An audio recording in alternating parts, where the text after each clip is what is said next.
Bonjour, c'est Benjamin de Fréquence BD. Bienvenue dans la version sans coupure du reportage effectué à la Foire du Livre de Brive, s'étant déroulé du 5 au 7 novembre 2021. Dans cette chronique, vous allez découvrir Jean-David Morvan, un scénariste de bande dessinée. Retrouvez les autres interviews effectuées durant cette foire dans la playlist dédiée et le reportage résumé dans l'émission Fréquence BD de décembre 2021. Bonne écoute. Découvrez des invités toujours plus métal sur Fréquence BD. Bonjour, je suis actuellement avec Jean-David Morvan, scénariste de bande dessinée qui est présent actuellement à la Foire du Livre. Alors bonjour, est-ce que tu pourrais te présenter brièvement ? Oui, bien sûr. Donc, je m'appelle Jean-David Morvan et je suis scénariste de BD. Ah, c'est ce que tu viens de dire, donc je vais approfondir un petit peu.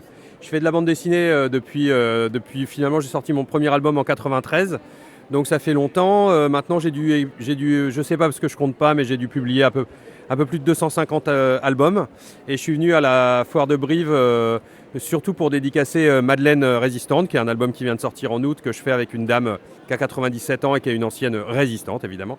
Et puis avec Facundo Percio, mon ami dessinateur, La ferme de l'enfant loup et Les croix de bois, qui sont deux livres que j'ai fait pour Albin Michel. D'accord, alors justement, c'est intéressant parce que vu que vous avez scénarisé Madeleine Résistante, dans notre dernière émission, on avait interrogé Emmanuel Dev, donc l'organisateur de cet événement, qui nous avait conseillé Madeleine Résistante, qui nous avait dit c'est trop bien, etc., etc.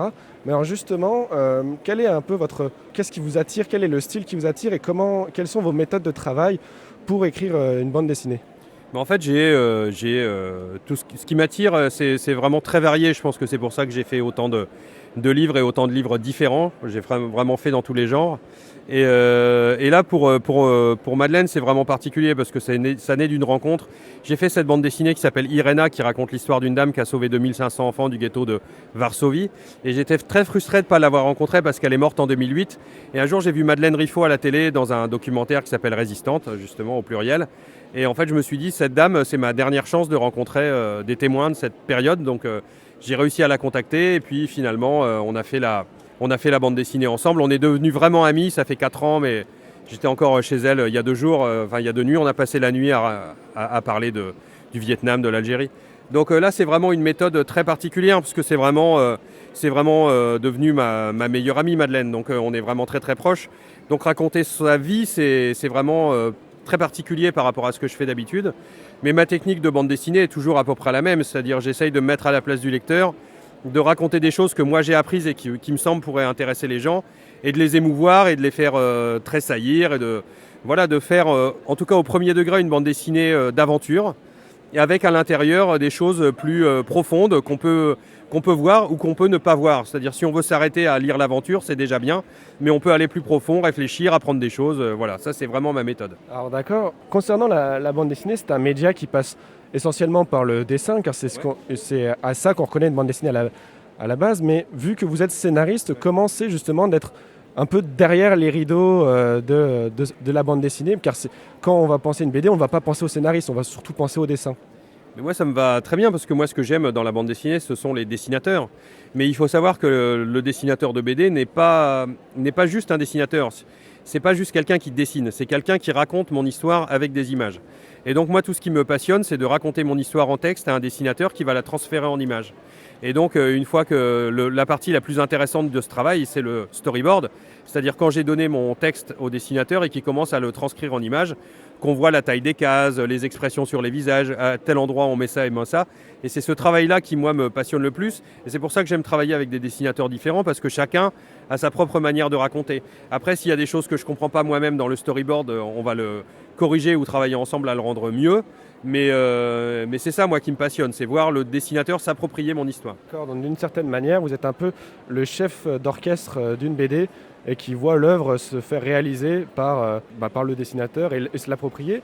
Et alors justement, pour savoir quel est votre avis sur la foire du livre en général, sur les foires du livre, qu'est-ce que ça peut vous apporter en tant que scénariste ? Moi, j'adore la foire du livre de Brive, mais j'aime bien les festivals en général parce que j'aime bien rencontrer les gens, discuter.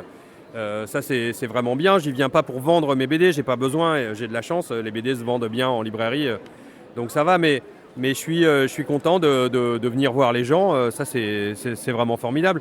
Et puis moi, ça m'aide à voyager. Puis je retrouve des copains dessinateurs, j'en rencontre d'autres. Donc pour nous en tant que professionnels, c'est toujours des choses enrichissantes.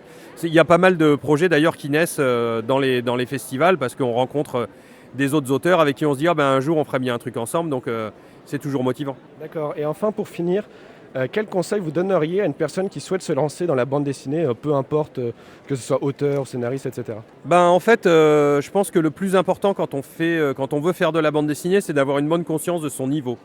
Souvent, on voit arriver des dossiers de gens qui ne sont pas au niveau pour être publiés, mais qui ne s'en rendent pas compte. On voit aussi des super dessinateurs, des super auteurs qui n'ont pas conscience d'être aussi bons qu'ils le sont. Et donc, je pense que ce qui est important, c'est vraiment de lire des bandes dessinées, d'essayer de se comparer à ce qu'on voit. C'est pas une question de style. Le style de dessin peut être complètement différent, mais par contre, le niveau, c'est-à-dire est-ce qu'on sait raconter une histoire, est-ce que ça tient bien, est-ce qu'on connaît la perspective, est-ce que les planches qu'on fait de bande dessinée sont lisibles par des lecteurs extérieurs. Donc je pense que c'est ça. C'est comme un acteur, si vous voulez, un acteur qui pèse, on va dire, 120 kilos, pourra pas jouer le rôle de quelqu'un qui est très maigre. Et c'est un peu ça en bande dessinée. Il faut avoir conscience de qui on est, de ce qu'on veut faire, et à partir de là, on peut commencer à travailler. D'accord, merci beaucoup pour avoir répondu à nos questions. Et puis, je vous souhaite une très bonne foire du livre. À vous aussi. Ciao.